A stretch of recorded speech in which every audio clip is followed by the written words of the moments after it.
Notes.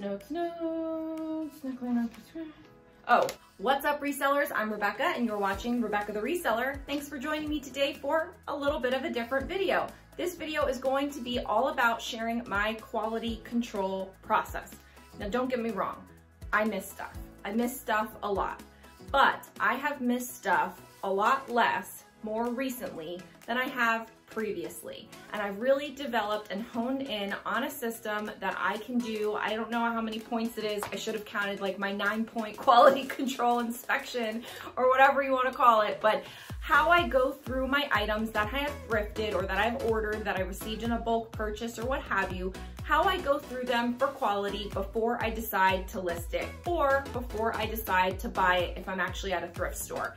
For those of you that don't know, I made a video, actually did really well. It was super surprising and super exciting a couple of days ago that was all about why I'm not going to be going to the thrift store anymore. So I'll link that down below for you to check out because it's just something to think about. I thought I made some pretty decent insights about what's working for me. But if you are still going to the thrift store, whether you're going to the bins, you're going to garage sales, you're going to a retail Goodwill or a Savers or whatever you have in your area, you need to be implementing, whether you have a formal process or not, it's up to you, but some sort of quality control process, a way that you review your item to decide if there's anything wrong with it, if it's worth buying, if there's something that needs to be fixed, are you okay with that? Like all the different quality checks that we do. So if you're a seasoned seller, this may not be for you. You're more than welcome to watch, of course, but I just put that out there that this may be more geared to someone who's newer and maybe needs to get a system in place and has run into the problem where they've bought things with pit stains and bought things with like a really worn out crotch or whatever it is, and they're looking for something to kind of get them on the right track. So let's go ahead and get into it. I do have notes because I didn't want to forget anything because obviously when you explain something, you know, you kind of get a little bit befuddled. So even though I normally do this as like second nature now, and it's just like part of what I do because I'm trying to explain it to you, of course I'm gonna make mistakes. So I've got my notes. But basically I just pulled out like a dress and a pair of pants, and I think that should be able to give me everything I need to show you what I'm talking about. So the first thing that I do is get the items to as much light as I possibly can. And this goes for if you're in a thrift store, but like when I'm home and I get a wholesale order delivered to me of pre-owned items, I still go to the light. I still either turn on my daylight lights that I have here in my reselling room, or if I'm doing it out in the garage because I've still quarantined the items due to the pandemic, I, will look at it in the sunlight, and that way you get as much light on it as you possibly can so that you could see. So I'm actually gonna even turn on my lights right now because it makes a difference. So the first thing I do is get into the light. And then I kind of just do an overall check. Now I will also make a note here. I did a video a while back, which was a couple of things combined into one video, and I'll link it down below. It was my Goodwill outlet tips and strategies. And it was meant to be like, everything that I bring to the bins, things that I don't bring to the bins, my strategies when I'm at the bins, especially if you're newer for somebody who goes to the bins, and my quality control process. So part of this is covered in that video, but that video also has a lot of other tips. Little disclaimer, that was pre-pandemic, and so it says that I don't bring a mask. It says that I don't wear gloves. That would change obviously now. So if you do go watch that video, please note, I think I need to write a disclaimer at the bottom, like those things don't apply to the current state of affairs, of course. But for this purpose, I am at home. So let's assume that you're at home and you're just quality checking your items, but if you were in a thrift store, you'd want to try to do a similar process. So I'm gonna look over the item, like just a general once over, and just see from bottom to top, and I basically just scan with my eyes going from bottom to top. I don't know why I do it from bottom to top, but I just scan with my eyes across to see if I notice anything. A darker area, a lighter area, fading, pilling, stains, rips, tears, anything that I can note. And once I've kind of covered the front, I'll check the sleeves. And so if I'm at a retail Goodwill, I'll hang it. Like I'll go to an end cap and I'll hang it on the end, and that's how I'll be able to check it out. If I'm at the retail, if I'm at the Goodwill bins, I'll lay it out over my cart usually and just kind of like give it a once over on top of the cart. But home, here, this is what I would do. And so now I'm gonna do the same thing over the back. There's a lot of lint on here, so I'm gonna need to do, you know, like a lint roll. This needs to get steamed. Like those are side things, but I'm just generally deciding if there's anything wrong with this item. So far that looks good. So once you kind of do your overall for like general rip, stain, stains, there's certain key areas that I look at specifically because those are going to be the ones that might have the most problems. Discolorations, wear and tear, things like that. So I'll check the neck inside and outside, especially in the back, to see if there's any sweat stains, any makeup stains, things like that. So for women's items, obviously on the inside, there could be some makeup residue. For a lot of denim items or jackets and things, you might see in the back area some yellowing from sweat stains. So you have to decide if that's worth it for you to deal with or not. For me these days, I don't want any of it. I don't want to deal with any. I have a very small to deal with pile, which primarily means I'm going to try to throw it in the wash. And if it works out, great. And if it doesn't, I'm saying goodbye to it because I just don't want to deal with those kinds of things anymore. So check the neckline. Then going down, I would check the armpit areas. You want to check the seams. Like this here has, you can tell some deodorant residue. It's not white, but you can tell that there's some residue here. You can also tell that the seam is a little bit loose.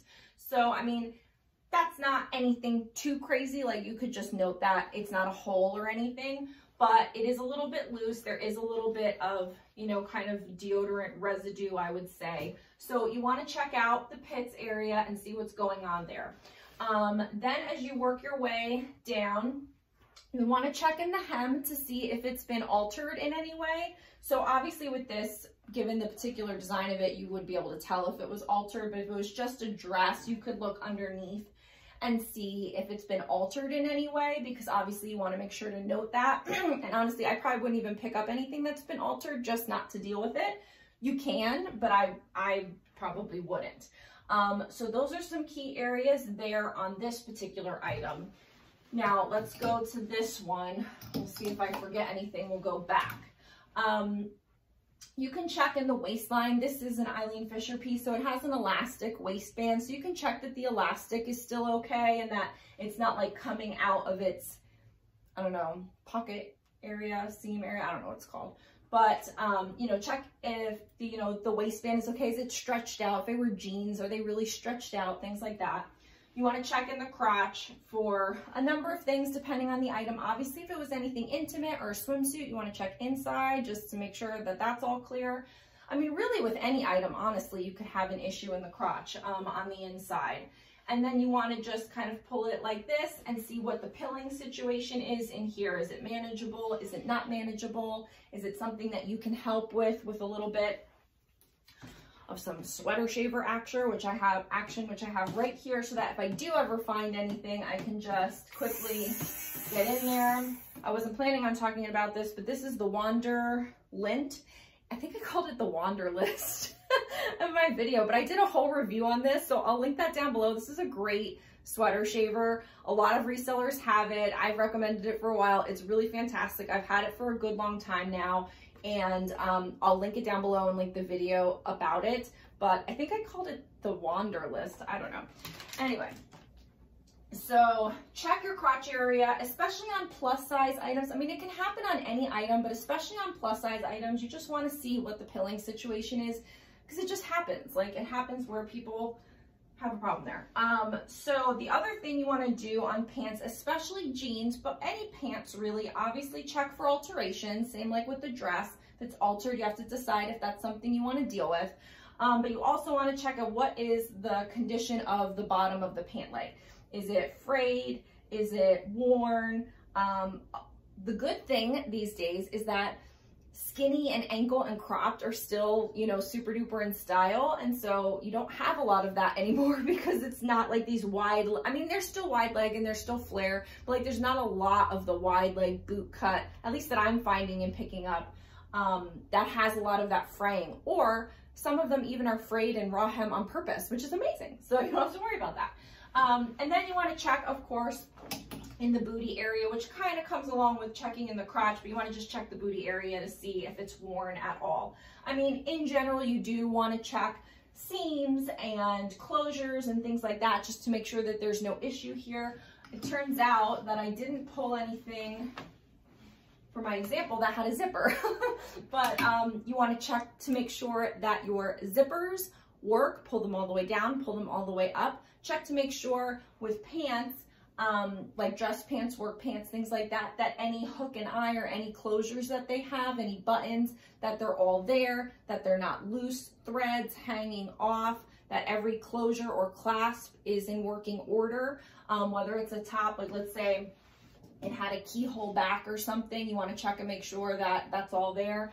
Here, if there's any buttons, especially on a button-down shirt or sweater or cardigan of some kind, that all the buttons are there. So usually I just kind of line it up and make sure, yep, everything has a match. They're all sewn in good. There's no buttons that are hanging off or hanging by a thread. So checking to make sure all the hardware is working. These particular items are not going to apply. I don't have any jackets right now, but you still want to do it for all items, whether it's a sweater, whether it's a jacket, just anything with long sleeves. You want to check the wrist area, especially on the inside as well, and just see how dirty, worn it is. Again, it's more of an issue for a jacket, of course. You know, winter jacket, people's sleeves are rubbing all over the place, but it can be just worn or pilled or whatever from just wear and tear, people using it. And so that's like a high traffic area is the wrist, because it's getting brushed up against all kinds of stuff. Same as well, the elbows. I don't really feel like I have many elbow issues. I feel like wrists is a more usual suspect to have a problem with, but you could also check the elbows as well. Again, these particular items do not have that issue. I actually looked through and I didn't see anything that I had at this moment in time that had this issue. But if it's a dress or if it's a coat, anything, or a blazer, anything with a lining, you want to go inside and check that there's no issue with the lining. I've had a couple times where I didn't check the inside and had a problem with the buyer saying like, hey, the lining is completely ripped, or there's a stain on the inside of the lining. So I'm less good, I'm getting better, but less good at always checking on the insides. Like sometimes I don't turn the garment inside out, and I really need to be doing that. You should really be turning every single garment inside out to see what's going on the inside. There could be a huge stain, a tear, something on the inside of it that you're not noticing it from the outside that could present a bad buyer experience. The other note, kind of along with the hardware and the zippers and the buttons and things, is embellishments. And so obviously these pants don't have any embellishments, but the dress does.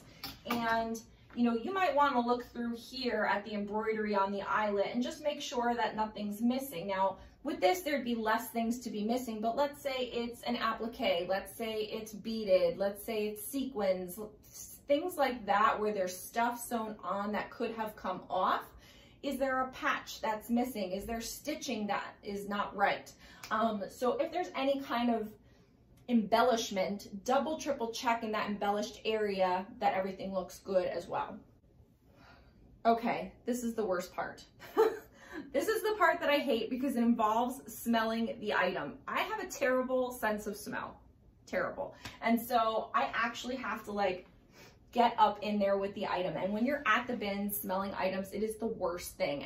And now actually, if I went to the bins and I had my mask, I don't even know how I would do that because I wouldn't want to be having it close to my face. And I never ever did, but I did it before. Now I really wouldn't want it. But you want to make sure your items don't smell or don't have a smell that you can't deal with. And if you're somebody that doesn't have a great sense of smell where you wouldn't pick up on it a mile away, you may need to get in there and check it out. Be careful if you have makeup on that you're not getting your makeup on the item. Be careful that you're not letting it touch your face. But I think you should smell the items because I've had many a problem where I've brought an item home and it's just a smell that I just can't deal with. And I've even talked about it on this channel, a few items, and people have recommended things and I just, for whatever reason, can't smell them and then can't seem to get the smells out of them. So for me, smells are like no good at all. The next thing is really something that can be easily missed and can make a big difference on your listing process. Tags. You want to make sure that as many, if not all, of the tags are there on the item so that you know exactly what you have. You can communicate that to your buyer. They know what they're getting. They can see proof of that. and everything is like legit. When you get an item home and you're so excited because you saw it was a certain brand, but you realize it didn't have a size tag, or it didn't have a material tag or a care tag or whatever, it's a total bummer. I think probably a care tag isn't as big of a deal, but J. Crew, medium, that doesn't have it, and then J. Crew will be on the inside, and we'll have, oh, come on. Oh, here it is. You're gonna totally make a liar out of me. So here you're gonna have the material, you're gonna have the reverse for care, you're gonna have, hopefully the style in here since it's J. Crew. Come on. Oh my God, no way. Oh no, it's here. J. Crew, you always want to look for your style number so you can find a stock photo if that's something you do. But also, let me know in the comments below if you are interested. I think I'm going to do a guide about stock photos. Let me know if that's something you want to see. So this has all the possible tags you could want. So there should be no issue with listing this item. But if you were missing the fabric content, you wouldn't be able to tell them what the fabric is. You're going to get questions about what the fabric is. So when you're shooting the item, you need to really make notes, because if you're going to forget, and for me, I have my items at a storage unit. So when someone asks me a question, I can't just pick up and go to the storage unit, find that item, unbag it, and tell them how it feels. So for me, if this item didn't have a fabric care, I would want to make notes at the time of photographing, what I think it is, what it feels like, is it lightweight, is there stretch to it, like all that kind of stuff.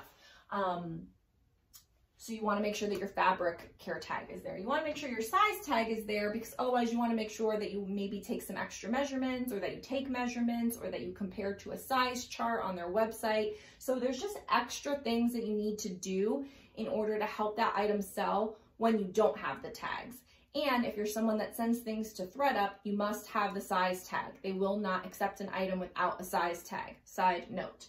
But for me, I'm at the point now where I don't want to deal with anything that doesn't have it. Now, should it arrive to me in one of my wholesale orders or something, then it's on my lap and I get to choose, do I want to deal with it or not? And most of the time I do, because I'm paying for that item.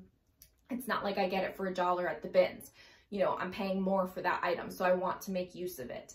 And usually now I can kind of know, like, if something's 20 inches from here to here and it's a top, most of the time it's in the large range, unless it's meant to be oversized, then perhaps it's a medium. Or if it's super stretchy, then perhaps it's an extra large, but it's stretched down, it's not stretched out. You know, so you start to get a feel over time of what things are. You can, again, always check the size charts. But it just makes things a lot more difficult and a lot more extra steps to deal with when you don't have all the tags. So now I check for the tags and make sure that all my items have all the appropriate tags. Once I've kind of gone through all of those things, and like that process takes 5 minutes or less. Like that doesn't take a long time to do. I'm explaining it, so obviously it's taking a long time. But when I'm actually doing that process, it doesn't take a long time. But if it's an item that is something that I couldn't clean on my own, like silk or leather or cashmere, where it would require a dry clean or some sort of special cleaning, and I don't want to deal with, or I don't want to try to mess with, I do an extra check just to really make sure that there are no stains that are kind of set in there, especially with a silk item, because there's really not much you can do with that. At least I'm not well versed in, you know, I haven't done really well at cleaning silk on my own. Honestly, I don't really clean a lot of things on my own at all. Like if I can't throw it in the washing machine, I don't want to deal with it. So I have had, when my mom comes to visit in the winter time, she helps me with a lot of the cleaning things. One, she has more patience, and two, she has more time. She's retired, so she can help me with a lot of these cleaning things, but she doesn't live here all the time, so I don't have access to her assistance all the time. So I don't really pay to get items dry cleaned to resell. I mean, it'd have to be like an amazing item for me to do that. So I just don't really deal with it. And so I would not want to purchase a silk item or a cashmere item or a leather item or whatever that I know going into it has an issue. It's one thing if you did your checks and then you get it home, you get it under the lights, and then you find out, lo and behold, you missed something. And, you know, that just kind of brings me to the point of, you're going to miss stuff. Like, you're going to miss stuff. And most of the time when I am at a thrift store, and I'm talking like 4 months ago now, you know, I'd be in a rush. I'd want to get as many things as I could in the little amount of kid-free time that I had, and I'm rushing. And so that usually leads me to having a problem with quality. The other thing is I rationalize a lot. And so I'm like, oh, I could fix that. Oh, I'll just hold on to it. My mom could help me fix that. Like, oh, that's not that big of a deal. I'll just disclose it. And then when I get it home and I'm listing it, I'm like, I don't even want to put this in my store. I feel like people do sell flawed items. I just haven't had luck with it. I think it has to be a very extraordinary, very exceptional item for a flawed item to sell for decent money. And I just don't find at this stage in the game, in what I'm trying to do for my business, that it's worth my time trying to deal with a flawed item. I just don't want to describe it. I don't want to explain it. I don't want it to be out of my system. Like, I just want to do my normal thing and not have to do anything extra and above and beyond, because it just kind of throws a monkey wrench in things. And I also don't want to wait longer for someone to potentially buy that flawed item or like lowball me on it. I just don't want to deal with it, and that's my choice. And if you do want to deal with them, that's okay, and that's your choice. Everyone can decide what they want to do. But if you know going into it that's a flawed item, that's a different story than if you get it home by accident. Now you have to deal with this thing. The other thing I will say, some people bring lint brushes, some people bring Tide pens, some people bring baby wipes with them while they're thrifting. And so if you come across an item that has a little schmutz, a little something, a little whatever, you can use a baby wipe on it and see what happens. If it comes off, is it surface dirt? Is it something that you think you could easily wash out now that you've done that? Or is it something that is not, you know, having it? I've never really, I have used a Tide pen, but I haven't really brought it to the thrift store with me. I just feel like I don't have a lot of time when I'm out shopping, and so it's just either I'm going to decide to chance it or I'm not. But I have brought baby wipes, and I have done that, and that has helped me a little bit. And then, like I said, some people bring a lint roller. I don't know if that's necessary. Maybe they just do it just to see if there's anything that doesn't come off quickly and easily. I don't know. But those are just 3 little tools, and I'll have those linked below and in my Amazon store for, you know, some travel wipes for baby wipes, a lint roller, and a Tide pen. So that's something that you could easily bring with you and check and see. If you're doing a garage sale, probably not so much. The Goodwill bins, definitely you could get away with that. Probably you could get away with it at a retail store. Depends on how big the store is. But that's something that you could do to help alleviate what you want to do about an item that may or may not have a flaw. Yes, that's it. That's everything I can think of. I hope that that was thorough for you. I hope that if you're a newer seller, you really got a handle on the types of things that can happen with items, the types of flaws that you can catch and the types of flaws you can miss. And hopefully that will save you some time and some money and some frustration and some heartache. And if you're a seasoned seller, maybe you learned one thing, hopefully so. But thanks for joining me. Like this video on the way out. Go ahead and subscribe to the channel if you haven't yet, because I'd love to hang out again. And if you are a subscriber, thank you so much for coming back. I really do appreciate it. Leave me a comment below. Let me know if you have any other tips, because maybe if you have a lot more things that I'm missing, I'll do a redo of this, or at least it just helps the community that reads the comments to see what other tips are out there as far as quality control goes. So thank you so much for joining me today. I'll see you in the next video. Bye.